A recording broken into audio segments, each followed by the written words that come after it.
손끝이 아릴 정도로 차가운 바닥을 문지르고 또 문질렀으나 짙게 밴 핏물은 좀처럼 가실 기미가 보이지 않았다. 서령은 숨을 죽인 채 자신의 손등 위로 튄 검붉은 방울을 응시하며 떨리는 심장을 억눌렀다. 이 어둠 속에서 오직 그녀만이 알고 있는 이 죽음의 흔적은 내일 아침이면 화려한 비단 병풍 뒤로 영원히 은폐될 터였다.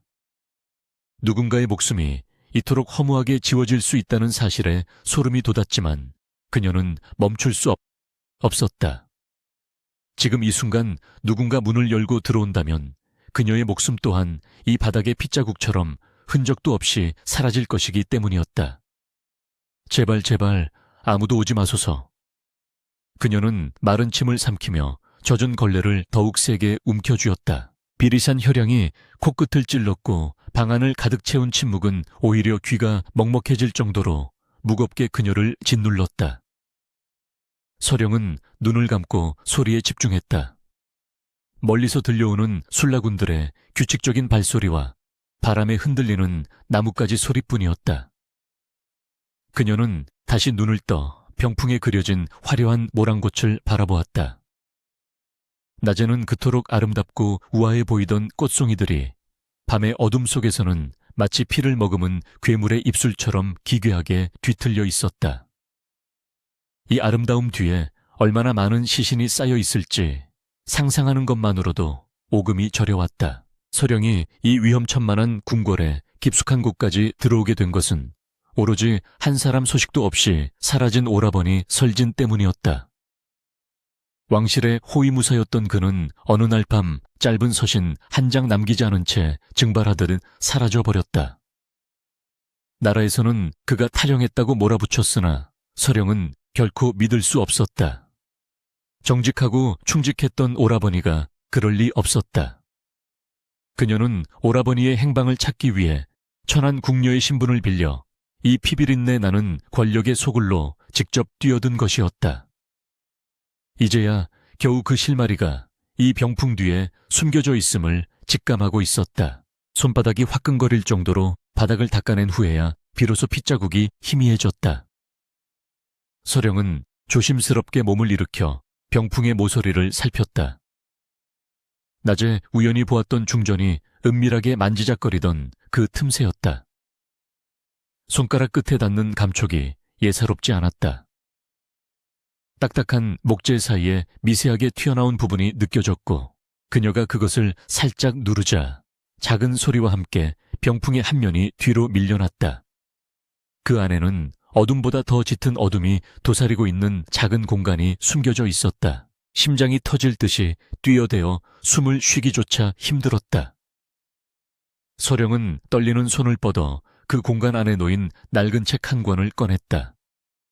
가죽으로 감싸인 표지는 오랜 세월의 흔적을 말해주듯 거칠었고 제목조차 적혀 있지 않았다. 그러나 책장을 넘기는 순간 그녀는 비명을 지를 뻔한 입을 두 손으로 막아야 했다. 그곳에는 궁궐 안에서 죽어나간 수많은 이들의 이름과 죽은 날짜, 그리고 그들이 죽어야 했던 진짜 이유가 빼곡하게 적혀 있었다. 그것은 바로 소문으로만 돌던 만골의 서였다. 책장 사이사이에 적힌 글자들은 하나하나가 원혼의 곡소리처럼 서령의 귓가를 파고들었다. 누구는 독살되었고 누구는 목이 매달렸으며 누구는 소리 소문 없이 우물에 던져졌다. 권력이라는 거대한 괴물을 지탱하기 위해 바쳐진 재물들의 명단이었다. 서령은 미친 듯이 책장을 넘기며 오라버니의 이름을 찾았다. 손가락이 종이 위를 미끄러지듯 움직였고 마침내 책의 마지막 장에 이르렀을 때 그녀의 움직임이 멈췄다. 아직 차에 마르지 않은 먹으로 적힌 이름 설진이라는 세 글자가 그녀의 눈을 찔러왔다. 오라버니 어찌하여 이곳에 당신의 이름이 있는 것입니까? 서령의 눈에서 뜨거운 눈물이 왈칵 쏟아져 내려 책장을 적셨다. 이름 옆에는 날짜조차 적혀 있지 않았고 단지 병풍 뒤를 목격한 죄라는 짧은 문구만이 적혀 있을 뿐이었다. 그것은 곧 오라버니가 살아있을지도 모른다는 희망과 동시에 이미 시신조차 찾을 수 없는 곳으로 떠났을지도 모른다는 절망을 동시에 안겨주었다. 그녀는 책을 가슴에 꼭 껴안은 채 소리 없는 통곡을 내뱉었다. 이 거대한 궁궐 전체가 거대한 무덤처럼 느껴졌다. 그때였다. 닫혀져 있던 문 밖에서 나직한 목소리가 들려왔다. 안에 누구냐? 서령은 얼어붙은 듯 꼼짝도 할 수 없었다. 그것은 분명 중전의 최측근인 박상궁의 목소리였다. 서령은 황급히 책을 다시 병풍 뒤 공간에 밀어넣고 문을 닫았다. 심장이 목구멍까지 차오르는 공포 속에서 그녀는 바닥에 엎드려 방금 닦아낸 바닥을 다시 문지르는 신용을 했다. 문이 거칠게 열리며 등불의 불빛이 방 안으로 쏟아져 들어왔다.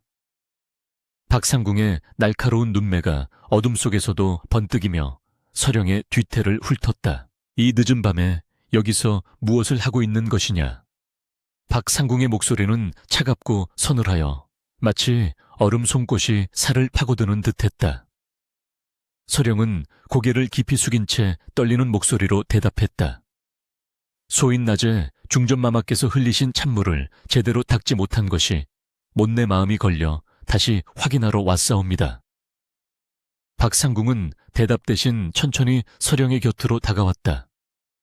그녀의 가죽신이 바닥에 닿는 소리가 서령에게는 마치 사형 집행인의 발자국 소리처럼 들렸다. 박상궁은 한참 동안 말이 없었다. 그녀는 서령이 닿고 있던 바닥을 유심히 살펴보더니 이내 손을 뻗어 서령의 턱을 잡아 강제로 들어올렸다. 내 이름이 무엇이냐? 서령은 박상궁의 눈에 서린 잔혹한 기운을 마주하며 침을 삼켰다. 서령이라 하옵니다. 상궁마마. 박상궁의 입가에 묘한 미소가 번졌다. 서령이라 이름이 참으로 곱구나. 허나 궁궐에서는 고운 이름보다 무거운 입이 더 오래 살아남는 법임을 명심해야 할 것이다.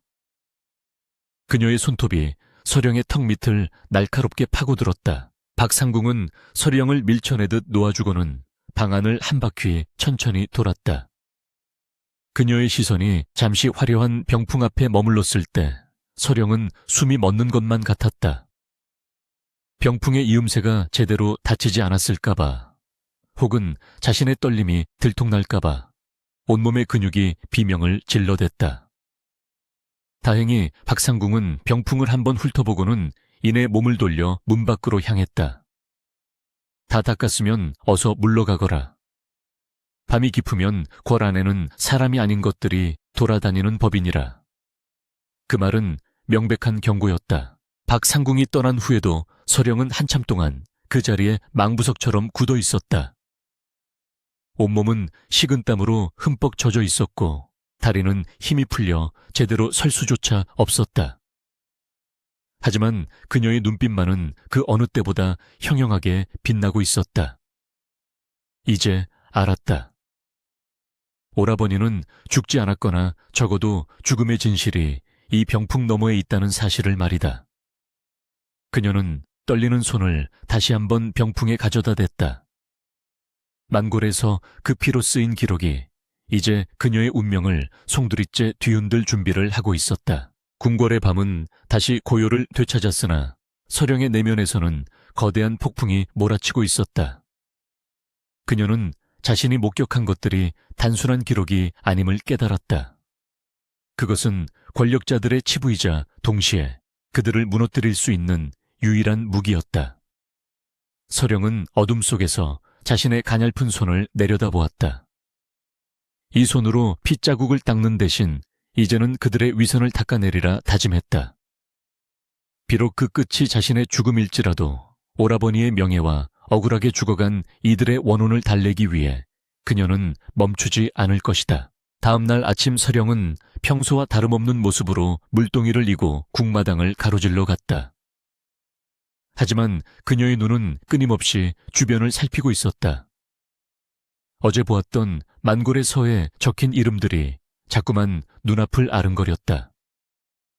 정원 한 구석에서 웃음꽃을 피우는 후궁들, 위엄있게 걸어가는 대신들. 그들 중 누가 이 참혹한 기록에 가담했을지 생각하면 구역질이 올라왔다. 특히 인자한 미소로 백성을 굽어 살핀다는 대왕대비의 처소를 지날 때면 서령은 자신도 모르게 발걸음이 빨라졌다. 서령은 오라버니의 동료였던 이들을 찾아보기로 했다. 하지만 궐안의 호위무사들은 하나같이 입이 무거웠고 설진의 이름을 꺼내는 것조차 금기시하는 분위기였다. 누군가에게 말을 걸 때마다 돌아오는 것은 싸늘한 시선뿐이었다. 다들 무언가를 알고 있는 것이 분명했다. 다만 그 비밀을 입 밖으로 내뱉는 순간 자신들 또한 만골의 서의 다음 페이지를 장식하게 될 것임을 본능적으로 두려워하고 있었다. 서령은 외로움보다 더 큰 분노를 느꼈다. 그녀가 빨래터 근처에서 잠시 숨을 돌리고 있을 때 누군가 그녀의 어깨를 툭 쳤다. 깜짝 놀라 뒤를 돌아보니 궐 안에서 가장 오래된 궁녀인 최상궁이 서 있었다. 최상궁은 흐릿한 눈으로 서령을 한참 동안 바라보더니 나직이 속삭였다. 아이야, 너무 깊이 파헤치지 마라. 물이 깊으면 밑바닥에 돌을 보려다 자신이 먼저 빠져 죽는 법이란다. 서령은 최상궁의 눈에서 감춰진 슬픔과 공포를 읽었다. 그녀 또한 무엇인가를 목격하고 평생을 침묵 속에 살아온 생존자임이 분명했다. 소인 그저 잃어버린 것을 찾고 싶을 뿐입니다. 서령의 대답에 최상궁은 깊은 한숨을 내쉬었다.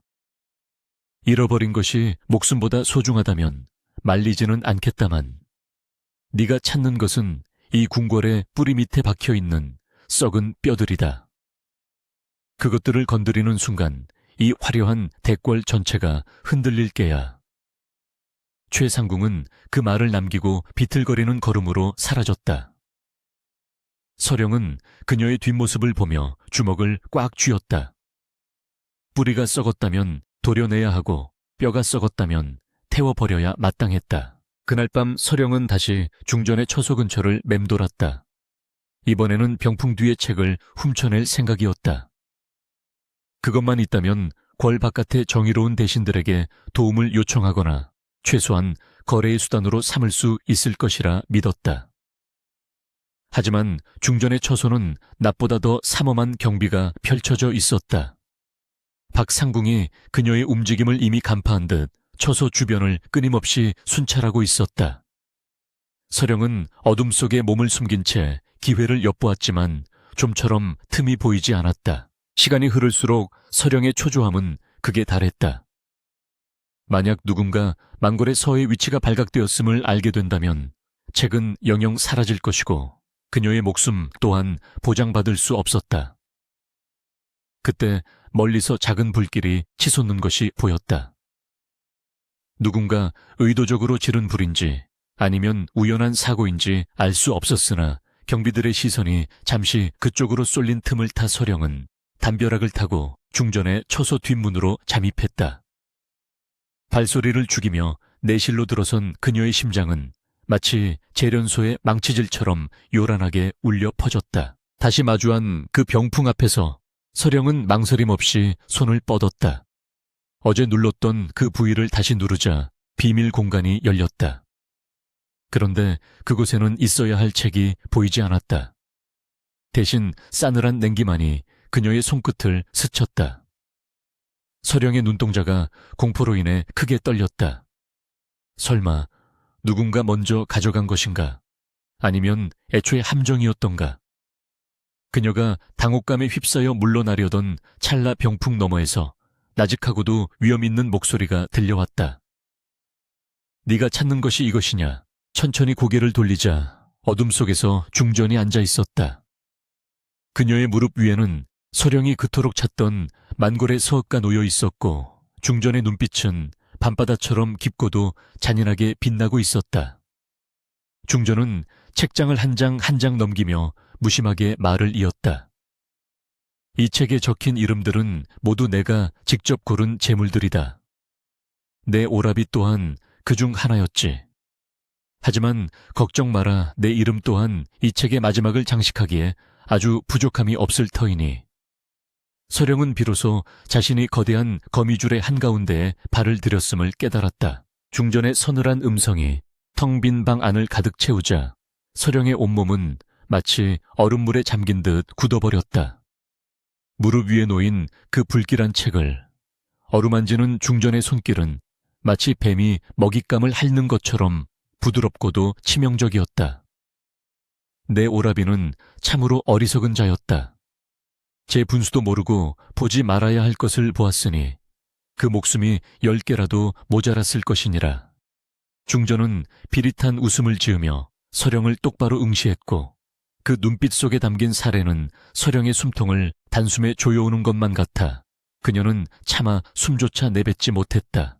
박상궁이 어둠 속에서 소리 없이 나타나 서령의 뒷덜미를 거칠게 움켜쥐었고 그녀의 손톱이 살결을 파고드는 고통에 서령은 신음조차 내지 못한 채 바닥으로 내동댕이 쳐졌다. 감히 어느 안전이라고 이리 방자하게 구는 것이냐. 내년의 배후에 누가 있는지 당장 불지 않으면 이 자리에서 내 사지를 찢어 발겨 만골에서 마지막 줄에 내 이름을 새겨 넣을 것이다. 박상궁의 매서운 호통은 마치 천둥소리처럼 귓가를 때렸고 서령은 바닥에 엎드린 채 차가운 현실을 온몸으로 받아내야만 했으며 자신의 앞날이 칠흑 같은 어둠 속에 잠겼음을 직감했다. 서령은 부르르 떨리는 손으로 바닥을 짚으며 간신히 정신을 차리려 애썼으나 머릿속은 오직 오라버니의 이름과 그 뒤에 숨겨진 참혹한 진실뿐이었다. 소인은 그저 잃어버린 가족을 찾고 싶었을 뿐이며 다른 배우 따위는 존재하지 않사옵니다. 부디 이 미천한 목숨만은 살려주시어 오라버니의 흔적이라도 찾게 해 주옵소서. 그녀의 애절한 간청에도 불구하고 중전은 차가운 눈길로 서령을 내려다보며 박상궁에게 이 아이를 지하 감옥으로 끌고 가 아무도 모르게 처리하라고 나직하게 명령을 내렸다. 끌려가는 내내 서령의 발등은 거친 돌바닥에 긁혀 피투성이가 되었으나 그녀는 아픔조차 느끼지 못할 정도로 깊은 절망감에 휩싸여 있었다. 궁궐 지하 깊은 곳에 자리 잡은 감옥은 습기로 가득 차 곰팡이 냄새가 진동했고 사방에서 들려오는 이름 모를 벌레들의 울음소리가 마치 먼저 죽어간 이들의 통곡소리처럼 들렸다. 간수들은 그녀를 차가운 감방 안으로 거칠게 밀어넣고는 육중한 철문을 닫아 걸었으며 그 소리는 서령의 심장을 조각내는 마지막 선고와도 같이 울려 퍼졌다. 어둠 속에 홀로 남겨진 서령은 차가운 벽에 등을 기대고 앉아 자신의 처지를 비관하며 하염없이 눈물을 흘렸다. 오라버니가 마지막으로 보았던 풍경도 이토록 처참하고 외로운 곳이었을까 생각하니 가슴이 찢어지는 듯한 통증이 밀려왔고 그녀는 자신의 무력함에 진저리를 쳤다. 하지만 여기서 포기할 수는 없었다. 만약 자신이 이대로 죽는다면 오라버니의 억울함은 영원히 묻힐 것이고 이 궁궐의 피비린내 나는 역사는 앞으로도 수많은 희생자를 낳을 것이 분명했기 때문이었다. 시간이 얼마나 흘렀는지 알 수 없는 정적 속에서 서령은 문득 옆 감방에서 들려오는 가느다란 기침소리에 귀를 기울였다. 그곳에는 이미 인간의 형상이라고는 찾아볼 수 없을 정도로 쇠약해진 노인 한 명이 쇠사슬에 묶인 채 누워 있었는데 그의 눈빛만은 기이할 정도로 맑게 빛나고 있었다. 노인은 서령을 향해 천천히 고개를 돌리더니 낮은 목소리로 물었다. 너 또한 저 병풍 뒤의 비밀을 엿본 가련한 영혼이냐? 서령은 노인의 물음에 말없이 고개를 끄덕였고 그것이 이 지옥 같은 곳에서의 첫 대화가 되었다. 노인은 자신을 한때 왕실의 기록을 담당하던 사관이었다고 소개하며 권력의 어두운 이면을 기록하려다 이곳에 갇히게 되었다고 털어놓았다. 그는 만골의 서가 단순한 명단이 아니라 왕실의 정통성을 유지하기 위해 자행된 온갖 악행의 증거물이라는 사실을 서령에게 알려주었다. 그 책에 이름이 적힌 자들은 모두 왕좌를 지키기 위한 제물이었으며 그들의 죽음이 있었기에 지금의 화려한 궁궐이 존재할 수 있었다는 노인의 말은 서령의 가슴에 커다란 충격과 분노를 심어주었다.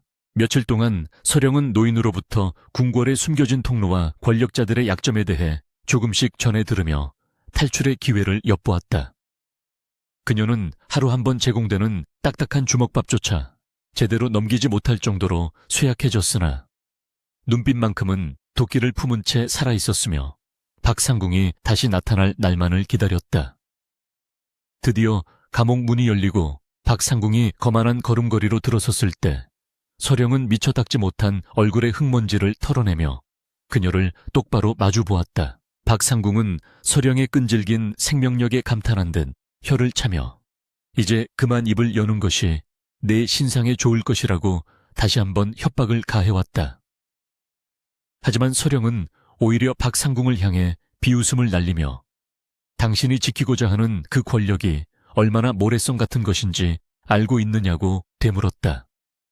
박상궁의 얼굴이 순식간에 불그락푸르락 달아올랐고 그녀는 서령의 뺨을 세차게 내리치며 죽고 싶어 환장을 했느냐고 소리를 질렀으나 서령은 결코 굴복하지 않고 당당하게 맞섰다. 고문이 시작되자 서령의 비명소리가 지하 감옥의 천장을 때렸으나 그녀는 정신이 혼미해지는 와중에도 오라버니의 얼굴을 떠올리며 버텼다. 인두가 살을 태우는 고통보다 더 무서운 것은 진실이 영원히 사라지는 것이라는 사실을 그녀는 너무나 잘 알고 있었다.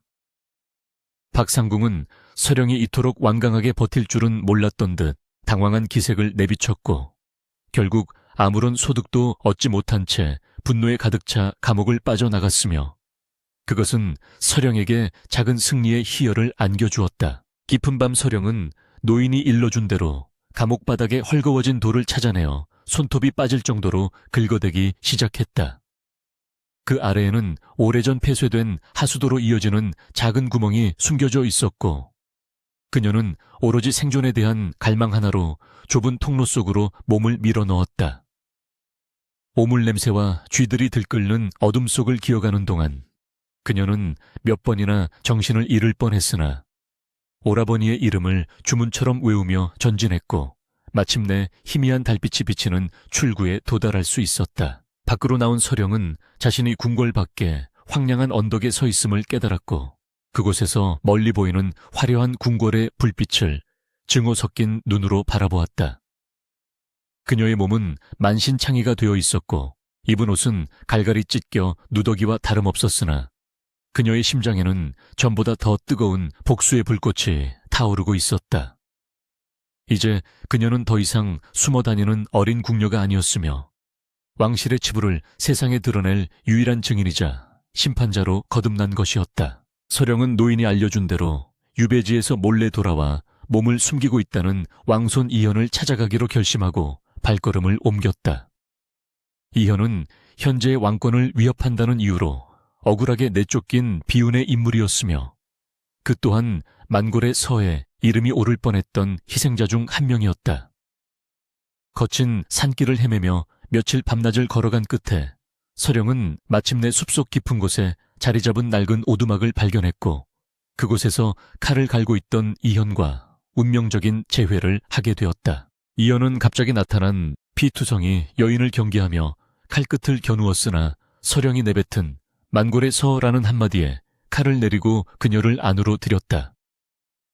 서령은 자신이 겪은 모든 일과 오라버니의 죽음 그리고 지하 감옥에서 만난 노인의 이야기를 빠짐없이 털어놓았으며 이현은 침묵 속에 그녀의 이야기를 경청했다. 그의 눈에도 서령과 같은 분노와 슬픔이 서려 있었고 두 사람은 서로의 아픔을 공유하며 거대한 악에 맞서기 위한 결의를 다졌다. 하지만 그들의 앞길은 여전히 험난하기만 했는데 중전의 세력들이 전국에 수배령을 내려 서령을 뒤쫓고 있었기 때문이었다. 이현은 서령에게 무술을 가르치고 몸을 회복할 수 있도록 도와주었으나 적들의 포위망은 시시각각 그들을 조여오고 있었다. 서령은 거울 속에 비친 자신의 수척한 얼굴을 보며 죽어간 이들의 원혼이 자신을 지켜보고 있음을 느꼈고 결코 실패해서는 안 된다는 중압감에 밤잠을 설치며 복수의 칼날을 더욱 날카롭게 갈았다. 어느 날 마을 저잣거리에 나갔던 이현희 중전이 왕의 병세를 빌미로 권력을 완전히 장악하려 한다는 소식을 들고 돌아왔다.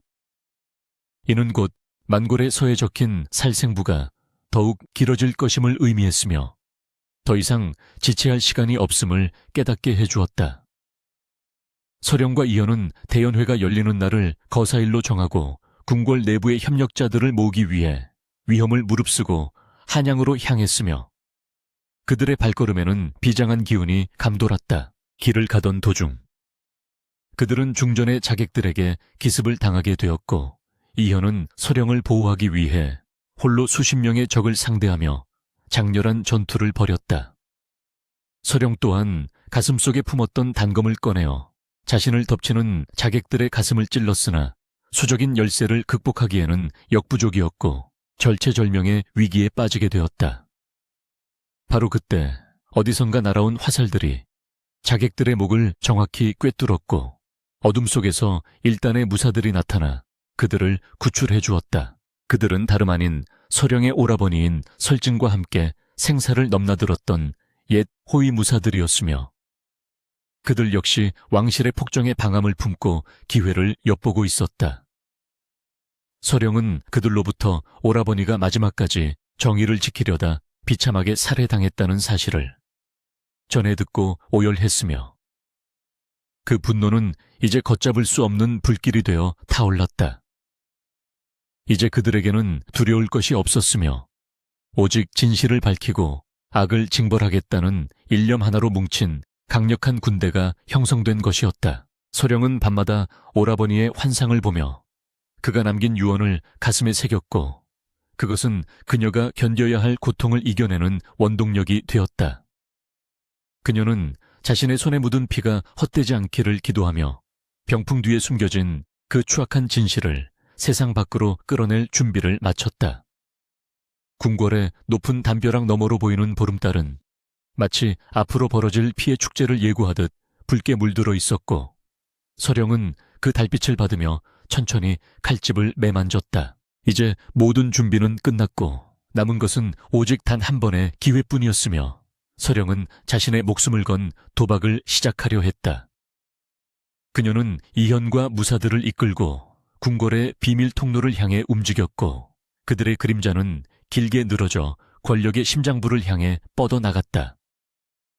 병풍 뒤에서 시작된 비극은 이제 거대한 폭풍이 되어 화려한 궁궐을 집어삼킬 준비를 하고 있었으며 서령의 눈빛은 그 어느 때보다 차갑고도 단호하게 빛나고 있었다. 지하 하수도의 악취와 한기는 뼛속까지 파고들었으나 서령의 심장만은 복수라는 뜨거운 불꽃으로 타오르고 있었다.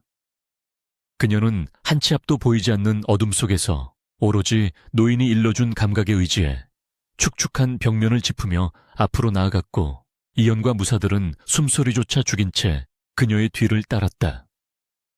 머리 위로는 이따금 궁궐 술라군들의 규칙적인 발걸음 소리가 울려 퍼졌는데 그것은 마치 거대한 괴물의 심장 박동처럼 들려 서령의 전신을 긴장시켰으나 그녀는 결코 멈추지 않았으며 마침내 중전의 처소와 연결된 은밀한 수구에 도달할 수 있었다. 수구를 통해 빠져나온 그들이 마주한 것은 화려한 등불이 밝혀진 궁궐의 뒷마당이었고 서령은 익숙한 지형을 이용해 그림자 속으로 몸을 숨겼다. 그녀는 이현에게 수신호를 보내 무사들을 각 요처에 배치하게 한 뒤 홀로 중전의 내실을 향해 은밀하게 접근했는데 담벼락에 몸을 밀착시킨 채 숨을 고르는 그녀의 눈에는 비장한 각오가 서려 있었다. 바로 그때 내실 안에서 흘러나오는 은은한 침향 냄새가 서령의 코끝을 스쳤으나 그것은 평범한 향이 아니라 사람의 정신을 흐리게 만드는 금지된 약재의 향임을 그녀는 단번에 알아차렸다. 서령은 창호지 문의 손가락으로 작은 구멍을 내어 방 안의 동태를 살폈고 그곳에서 중전이 의문의 사내와 은밀하게 대화를 나누는 모습을 목격하게 되었다. 사내는 검은 도포를 깊게 눌러쓴 채 중전에게 작은 병 하나를 건네며 이것이 임금의 숨통을 서서히 조일 마지막 비책이라고 속삭였고 중전은 만족스러운 듯 잔인한 미소를 지으며 화답했다. 이제 대연회날 임금이 술잔을 드는 순간 모든 것은 끝나게 될 것이니 그때까지 만골의 서을을 안전한 곳으로 옮겨 진실을 영영 매장해야 한다는 그들의 음모를 듣는 순간 서령의 주먹은 바르르 떨렸다. 중전은 서랍 깊숙한 곳에서 다시 그 불길한 책을 꺼내 들더니 그것을 병풍 뒤가 아닌 용상 아래 비밀함에 숨기려 했으나 서령은 기회를 놓치지 않고 문을 박차고 들어갔다. 갑작스러운 침입에 중전과 사내는 경악하며 비명을 질렀으나 서령은 번개 같은 몸놀림으로 사내의 목에 단검을 겨누며 중전의 앞을 가로막았다. 감히 누구를 해치려 하는 것이냐. 내년의 탐욕이 이 나라의 근간을 흔들고 수많은 무고한 피를 흘리게 했으니 이제 그 대가를 치를 시간이 왔다고 서령은 사자후를 토해내며 중전을 압박했다. 중전은 당황한 기색도 잠시 곧 차가운 본색을 드러내며 밖에 무사들을 부르려 했으나 이미 이현과 서령의 무사들이 처소를 포위하고 박상궁을 비롯한 측근들을 제압한 뒤였다. 서령은 중전의 손에서 만골의 서를 거칠게 뺏어 들고는 그 책장을 넘겨 마지막 장에 적힌 오라버니의 이름과 그 옆에 새로 적힌 자신의 이름을 보여주었다. 죽은 자는 말이 없다 생각했겠지만 그들이 남긴 원한은 이 책 속에 고스란히 박혀 당신의 목을 조르는 밧줄이 되었음을 어찌 모르느냐고. 서령은 눈물을 머금은 채 중전을 꾸짖었다. 하지만 중전은 끝까지 오만함을 잃지 않으며 이까지 책 한 권으로 나를 무너뜨릴 수 있을 것 같으냐며 비웃었고 대왕대비와 조정대신들이 모두 나의 편임을 잊었느냐고 호통을 쳤다. 그때 어둠 속에서 이현이 천천히 걸어 나오며 자신의 정체를 드러내었고 중전은 유배지에 있어야 할 왕손의 등장에 사색이 되어 뒷걸음질 쳤다. 대왕대비의 총애가 과연 반역의 죄를 덮어줄 수 있을지 두고 보자며 이현은 왕실의 인장을 꺼내 보였고 그것은 중전이 그토록 갈망하던 절대 권력의 상징이자 동시에 그녀의 몰락을 알리는 신호탄이었다. 서령은 중전의 처소 구석구석을 뒤져 임금에게 먹이려 했던 독약의 성분이 적힌 비망록과 그동안 자행된 암살 명령서들을 모조리 찾아내어 증거로 확보했다. 그녀는 단순히 복수하는 것에 그치지 않고 법도에 따라 악인들을 처벌하기 위해 치밀하게 움직였으며 이 과정에서 오라버니가 마지막까지 지키려 했던 정의의 가치를 다시 한번 가슴에 새겼다. 이제 남은 것은 내일로 다가온 대연회에서 임금과 만주백관 앞에 이 추악한 진실을 폭로하는 것뿐이었고 서령은 떨리는 손으로 책을 품에 안으며 긴 밤을 지새웠다. 다음 날 새벽 서령은 궁녀의 옷으로 갈아입고 대연회 준비가 한창인 연회장으로 잠입하여 독이 든 향로를 바꿔치기 하고 대신들에게 전달될 서찰의 진실의 단초를 숨겨두었다. 그녀의 움직임은 마치 한 마리의 나비처럼 소리 없이 우아했으나 그 뒤에 숨겨진 칼날은 그 어느 때보다 날카롭게 빛나고 있었다. 연회가 시작되기 직전 서령은 잠시 오라버니와 함께 거닐던 대궐 마당을 바라보며 나직이 속삭였다. 오라버니 조금만 기다리소서. 이제 곧 당신의 억울한 넋이 하늘로 올라갈 수 있도록 이 비극의 마침표를 찍겠나이다. 연회장에는 화려한 음악과 춤사위가 가득했지만 그 밑바닥에는 팽팽한 긴장감이 흐르고 있었고 서령은 술상을 나르는 궁녀들 틈에 섞여 중전의 일거수일투족을 감시했다. 중전은 아무것도 모르는 척 인자한 미소를 지으며 임금에게 독이 든 술잔을 건네려 했으나 서령은 고의로 발을 헛디디는 척하며 그 술잔을 쳐서 바닥에 쏟게 만들었다. 사방이 정적에 휩싸였고 임금의 분노가 폭발하려는 찰나 서령은 바닥에 엎드려 울먹이는 목소리로 임금의 안위를 걱정하는 척하며 바닥에 쏟아진 술이 거품을 내며 끓어오르는 모습을 모두에게 보여주었다. 술잔 속에 든 치명적인 독이 세상 밖으로 드러나는 순간 연회장은 아수라장이 되었고 대신들은 경악을 금치 못하며 서로의 눈치를 살피기 시작했다. 중전은 당황하여 서령을 당장 처형하라고 소리쳤으나 이때를 기다렸던 이현이 무사들을 이끌고 난입하여 중전을 포위하고 만골의 서을을 임금의 발 앞에 바쳤다.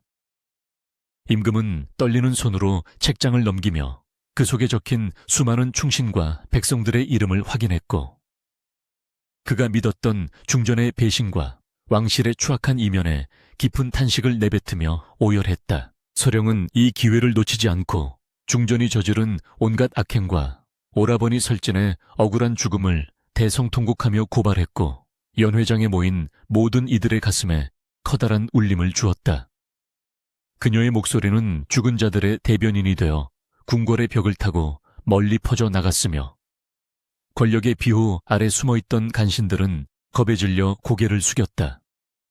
마침내 진실이 어둠을 뚫고 빛으로 나오는 순간이었고 서령은 자신의 가슴속에 맺혀있던 응어리가 조금씩 풀려나가는 것을 느끼며 당당하게 중전의 눈을 똑바로 응시했다. 하지만 중전은 마지막 발악을 하며 숨겨두었던 자객들을 불러 모아 연 회장을 피바다로 만들려 했으나 이미 모든 길목을 차단한 이현의 군대에 의해 순식간에 제압당하고 말았다. 박상궁은 자신의 죄를 자백하며 목숨을 구걸했고 중전은 절망감에 휩싸여 용상 아래로 무너져 내렸으며 그녀가 쌓아 올린 피의 성은 그렇게 허무하게 무너져 가고 있었다. 서령은 쓰러진 중전 앞에 다가가 나직이 속삭였다. 병풍 뒤에서 당신이 들었던 그 비가는 이제 당신을 위한 장송곡이 될 것이라고 말이다. 임금은 즉시 중전을 폐위하고 지하 감옥에 가둘 것을 명했으며 관련자들을 모두 잡아들여 엄히 추국하라는 교지를 내렸다. 연 회장은 이제 축제의 장이 아니라 심판의 장으로 변모했고 서령은 그 한가운데 서서 정의가 살아있음을 온몸으로 증명해 보였다. 그녀의 눈가에는 기쁨과 슬픔이 교차하는 눈물이 맺혔으며 이제야 비로소 오라버니에게 떳떳한 동생이 될 수 있다는 안도감이 밀려왔다. 그러나 싸움은 아직 완전히 끝난 것이 아니었으며 대왕 대비의 최후 방역이 남아있음을 그녀는 본능적으로 직감하고 있었다. 대왕 대비는 자신의 거처에서 이 모든 상황을 지켜보며 싸늘한 미소를 지었고 그녀는 아직 사용하지 않은 마지막 카드를 만지작거리며 다음 수를 구상하고 있었다. 서령은 이현과 함께 대왕 대비의 처소로 향하며 진정한 평화는 근원을 도려내야만 얻을 수 있음을 깨달았고 그들의 발걸음은 더욱 무겁고도 단호해졌다. 이제 이야기는 최고조를 향해 치닫고 있었으며 서령의 손에 쥐어진 만골의 선은 다음 장에 누가 적히게 될지 결정할 수 있는 운명의 열쇠가 되어 있었다. 서령은 이현을 바라보며 비록 우리가 가는 길이 험난할지라도 끝까지 함께할 것을 약속했고 이현 또한 그녀의 손을 꼭 잡으며 변치 않는 믿음을 보여주었다. 두 사람은 차가운 밤공기를 가르며 궁궐의 가장 깊숙하고도 은밀한 곳으로 향했으며 그들의 뒤로 밝아오는 여명은 새로운 시대의 도래를 예고하는 듯했다. 죽어간 수만 명의 넋이 그들의 앞길을 비추는 등불이 되어주었고 서령은 더 이상 두려움 없이 자신의 운명을 향해 당당하게 걸어나갔으며 그녀의 치맛자락은 승리의 깃발처럼 휘날렸다. 대왕 대비의 처소인 자경전은 마치 거대한 무덤처럼 차갑고도 무거운 정적만이 감돌았으며 향로에서 피어오르는 짙은 침향 냄새가 서령의 숨통을 다시금 조여왔다. 서령은 이현의 뒤를 따라 한 걸음씩 내디디며 발바닥을 타고 올라오는 서늘한 한기를 느꼈고 가슴속에 품은 만골의 석가 마치 살아있는 생명체처럼 고동치는 듯한 착각에 빠졌다. 저 멀리 어둠 속에 앉아있는 대왕 대비의 실루엣은 미동조차 없었으나 그 존재만으로도 방 안의 공기를 얼어붙게 만들기에 충분했으며 그녀가 누려온 수십 년의 권력이 얼마나 많은 희생 위에 쌓여온 것인지 증명하는 듯했다. 이현이 먼저 허리를 숙여 예법을 갖추었으나 그의 목소리에는 뼈가 서려 있었고 대왕 대비는 천천히 고개를 들어 그들을 바라보았는데 그녀의 눈빛은 백전노장과도 같이 날카롭고도 깊었다. 대비마마 이제 그만 이 피비린내. 나는 비극의 서막을 끝내야 할 시간이 왔사옵니다. 중전은 이미 폐위되었고 마마의 명을 받들던 자들이 모두 자백을 시작했으니 더 이상의 발뺌은 무의미하옵니다. 이현의 단호한 일갈에도 대왕 대비는 눈 하나 깜짝하지 않은 채 가벼운 웃음을 흘리며 왕실의 안녕을 위해 누군가는 손에 피를 묻혀야 하는 법이라고 태연하게 대답했다. 서령은 참을 수 없는 분노를 느끼며 앞으로 나서 대왕 대비의 발치에 만골의 서얼을 내던졌고 책장이 바람에 휘날리며 억울하게 죽어간 이들의 이름이 달빛 아래 낱낱이 드러났다. 이것이 마마께서 말씀하시는 왕실의 안녕이란 말입니까? 제 오라버니는 오직 충성을 다했을 뿐인데 왜 차가운 병풍 뒤에서 시신조차 찾지 못하는 신세가 되어야 했는지 말씀해 보시옵소서. 서령의 목소리는 떨리고 있었으나 그 안에는 수만 명의 원혼을 대신한 서슬퍼런 꾸짖음이 담겨 있었고 대왕대비의 얼굴에 비로소 미세한 경련이 일기 시작했다. 대왕대비는 바닥에 떨어진 책을 내려다보며 그것은 단순한 명단이 아니라 이 나라의 종묘사직을 지키기 위한 불가피한 기록이었다고 주장하며 서령의 말을 일축하려 애썼다.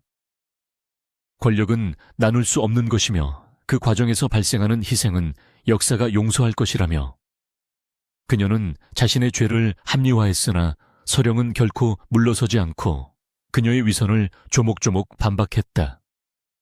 백성이 없는 왕실이 무슨 의미가 있으며 피로 물든 왕좌가 어찌 만년토록 지속될 수 있겠느냐며 서령은 대왕대비의 눈을 똑바로 응시하며 진실의 힘을 믿고 나아갔다. 그때 자경전의 문이 거칠게 열리며 임금이 친히 호위무사들을 이끌고 등장했고 그의 안색은 배신감과 슬픔으로 인해 하얗게 질려 있었으며 손에는 중전의 처소에서 발견된 결정적 증거들이 들려 있었다. 할마마마, 어찌하여 제게 이토록 잔인한 진실을 숨기셨나이까? 저를 위한다는 명분으로 수많은 백성의 목숨을 앗아갔으니 제가 어찌 이 나라의 어진 임금이라 자처할 수 있겠나이까? 임금의 통곡 섞인 목소리에 대왕대비는 처음으로 고개를 떨구었으며 그녀가 평생을 바쳐 지켜온 권력의 탑이 무너져 내리는 소리가 방 안을 가득 채웠다. 임금은 즉시 대왕대비를 처소에 유폐하고 그녀의 모든 권한을 박탈한다는 어명을 내렸으며 만골의 서에 적힌 모든 사건을 전면 재조사하여 억울한 이들의 명예를 회복하라고 지시했다. 서령은 그 자리에 주저앉아 오열하며 드디어 오라버니의 이름을 어둠 속에서 끌어낼 수 있게 되었음을 깨달았고 그동안 참아왔던 고통의 눈물을 쏟아냈다. 이현은 그런 서령의 어깨를 감싸 안으며 위로했고 이제 곧 정의의 심판이 시작될 것임을 알리는 북소리가 멀리 궁궐 밖까지 울려 퍼지기 시작했다. 다음 날 조정에서는 대대적인 숙청 작업이 시작되었고 대왕대비와 중전에 수하였던 탐관 오리들이 줄줄이 포박되어 압송되었으며 그들이 쌓아온 부정한 재산은 몰수되어 가난한 백성들에게 돌아갔다. 저작거리의 백성들은 왕실의 비리가 밝혀지고 정의가 실현되는 모습에 환호성을 질렀으며 서령은 오라버니의 유해를 찾기 위해 박상궁의 자백을 토대로 궁궐 뒷산의 비밀 매장지로 향했다. 그녀는 손톱이 다 닳도록 흙을 파헤친 끝에 오라버니의 유품인 낡은 호심패를 발견했고 그것을 가슴에 품으며 다시 한번 통곡했다. 이금부 앞마당에서는 주모자들에 대한 최종 심판이 열렸고 서령은 증인석에 서서 자신이 목격한 병풍 뒤에 참혹한 광경과 만골의 서의 진실을 만천해 당당하게 증언했다. 죄인들은 서로에게 책임을 전가하며 비굴하게 목숨을 구걸했으나 임금의 서슬 퍼런 추궁 앞에서는 결국 고개를 숙일 수밖에 없었으며 정의의 칼날은 그들의 목을 향해 무겁게 내려앉았다.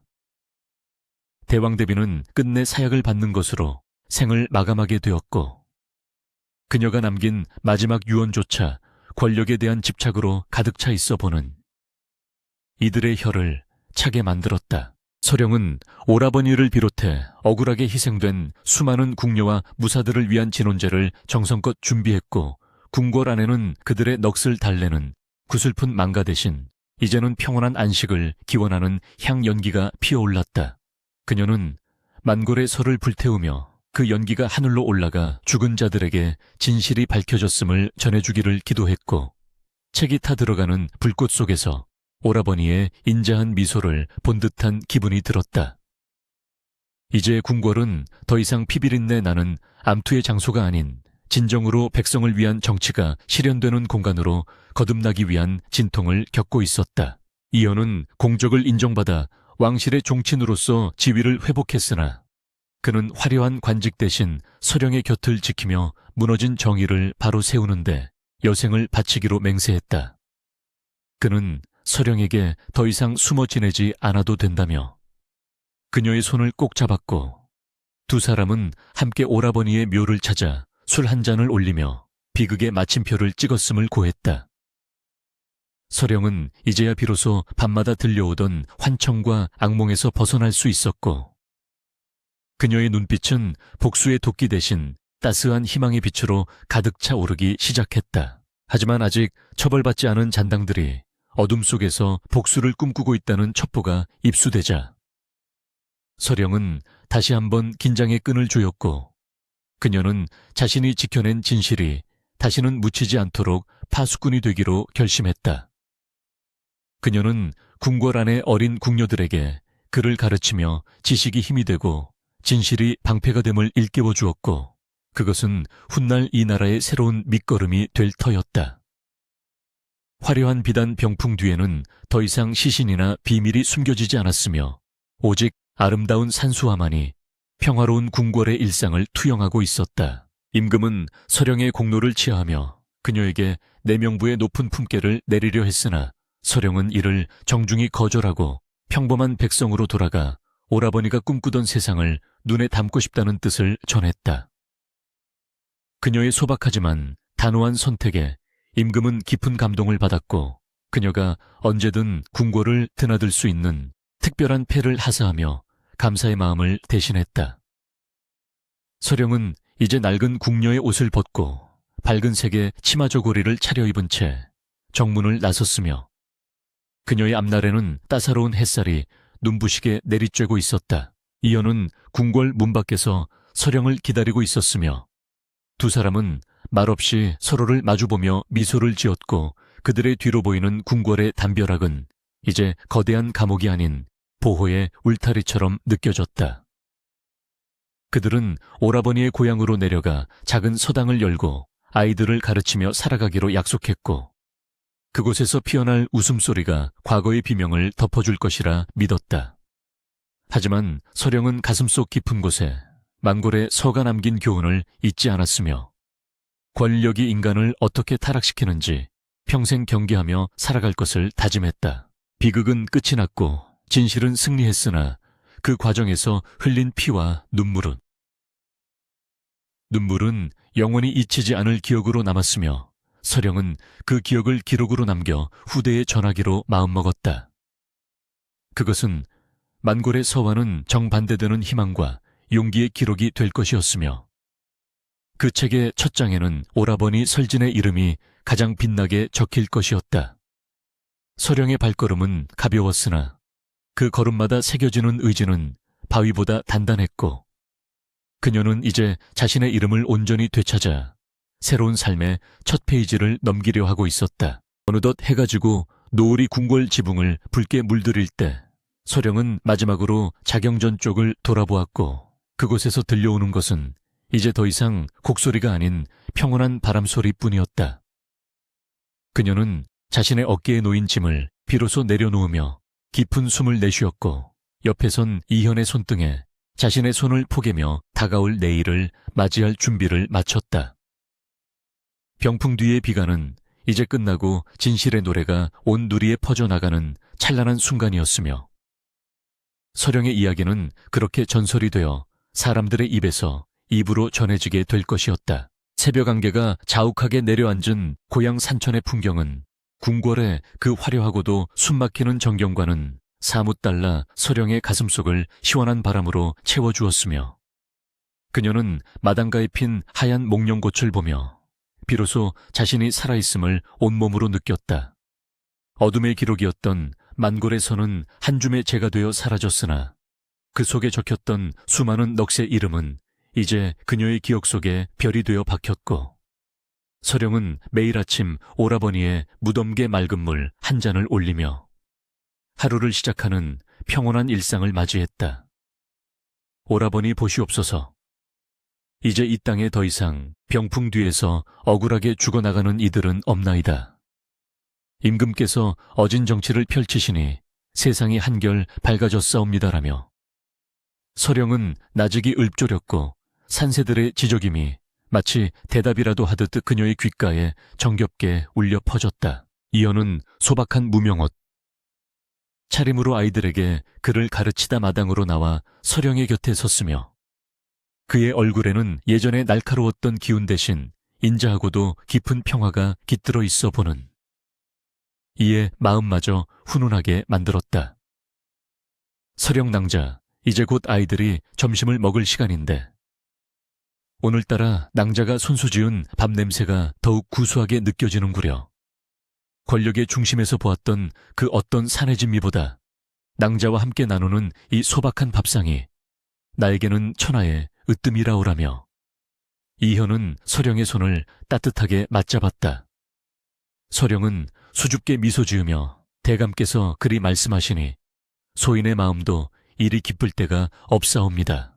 부귀영화는 뜬구름과 같으나 사람과 사람 사이에 정은 이리도 깊고 단단한 것이니 어찌 소중하지 않겠나이까라고 화답하며 솥뚜껑을 열었고 하얀 김이 모락모락 피어오르는 쌀밥은 그들의 행복을 증명하는 듯 했다. 마을 아이들이 왁자지껄하게 몰려와 서령의 치맛자락을 붙잡으며 배고프다고 아우성을 칠 때면 그녀는 한 명 한 명의 머리를 쓰다듬어 주며 마치 자신의 혈육인 양지극한 정성으로 그들을 보살폈다.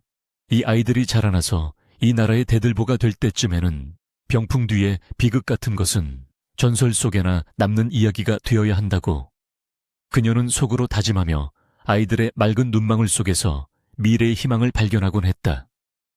한때는 증오와 복수심으로 가득 차 밤잠을 설치기도 했으나 이제 그녀의 가슴에는 오직 사랑과 연민만이 남아있었고 그것이 진정으로 원혼들을 달래는 유일한 길임을 그녀는 고난의 세월을 통해 몸소 깨우친 바였다. 궁궐에서는 가끔 전령이 찾아와 임금의 안부와 함께 서령을 그리워하는 소식을 전해왔지만 서령은 그때마다 정중히 사양하며 자신이 있어야 할 곳은 화려한 궁궐이 아니라 이 소박한 흙냄새가 나는 마을임을 분명히 했다. 임금께서 하사하신 옷가락지는 서랍 깊숙한 곳에 넣어두고 그녀는 대신 오라버니가 생전에 좋아하던 야생화 씨앗을 심어온 동네를 꽃밭으로 만드는데 열중했으니 사람들은 그녀를 가리켜 꽃의 천사라 부르며 칭송을 아끼지 않았다. 권력이라는 것이 얼마나 허망한 것인지 그 끝에 남는 것이 결국 허무뿐임을 이미 보았던 그녀에게 지금의 소소한 기쁨은 그 무엇과도 바꿀 수 없는 절대적인 가치였고 그녀의 삶은 그렇게 물 흐르듯 평온하게 흘러가고 있었다. 해가 뉘엿뉘엿 지고 노을이 온 세상을 붉게 물들일 때면 서령과 이현은 나란히 언덕에 앉아지는 해를 바라보며 지난날의 이야기를 나누었으나 그것은 더 이상 아픔이 아니라 하나의 성숙한 삶의 기록으로서 의미를 지녔다. 낭자 만약 우리가 그날 그 병풍 뒤를 보지 않았더라면 지금 우리는 어떤 모습으로 살아가고 있었을까라며 이현이 묻자 서령은 잠시 생각에 잠기더니 아마도 여전히 어둠 속에서 진실을 모른 채 허덕이고 있었겠지요라고 대답했다.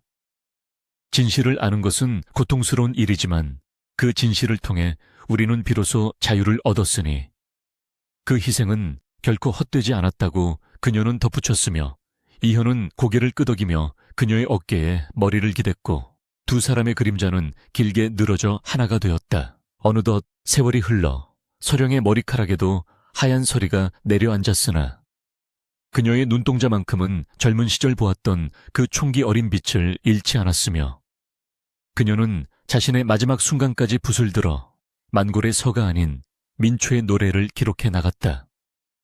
권력자의 시각이 아닌 평범한 사람들의 눈으로 본 세상의 아름다움과 그들이 지켜낸 정의에 대한 이야기는 후대의 귀감이 되어 널리 읽혔고 그것은 진정한 역사의 한 페이지로 자리 잡았다.